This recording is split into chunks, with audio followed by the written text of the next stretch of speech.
बंगाल 2026 के चुनाव परिणामों पर इस खास विश्लेषण में आइए समझते हैं कि आखिर वहां हुआ क्या। सबसे बड़ा सवाल यही है, 15 साल पुराना बिल्कुल अजय सा दिखने वाला राजनीतिक साम्राज्य अचानक कैसे ढह गया। विपक्ष का सीधे 120 से ज्यादा सीटें जीत लेना एक ऐसा राजनीतिक भूचाल था जिसकी किसी को उम्मीद नहीं थी। 48% का भारी वोट शेयर, मतलब ये सिर्फ एक चुनावी जीत नहीं बल्कि एक बहुत बड़ा सामाजिक बदलाव है। इस बड़े बदलाव की शुरुआत महिला मतदाताओं से हुई। उन्होंने अपनी प्राथमिकताओं को पूरी तरह से बदल कर रख दिया।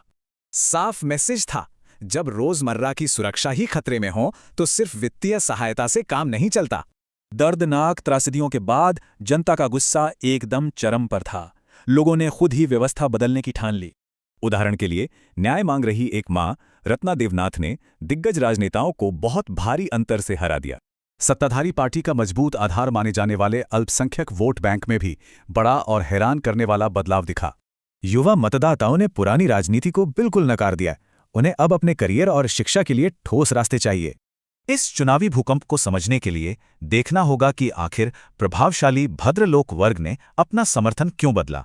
शिक्षा और चिकित्सा संस्थानों में फैले भारी भ्रष्टाचार को देखकर इस शिक्षित वर्ग का व्यवस्था से पूरा भरोसा उठ गया है।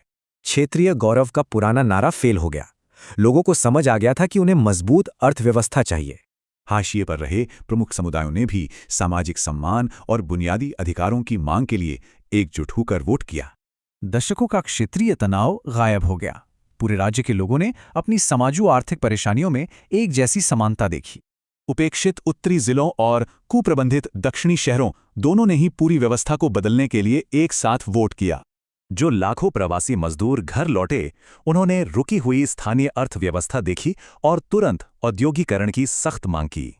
अब आगे नई सरकार के सामने इस पूरी तरह टूटी हुई व्यवस्था को सुधारने की पहाड़ जैसी चुनौती है। 92% का भारी मतदान साबित करता है कि जनता ने बदलाव की जिम्मेदारी खुद अपने कंधों पर ले ली। अंत में सबसे बड़ा सवाल यही बचता है, क्या बंगाल ने सच में अपनी दिशा बदली है या सिर्फ नेतृत्व।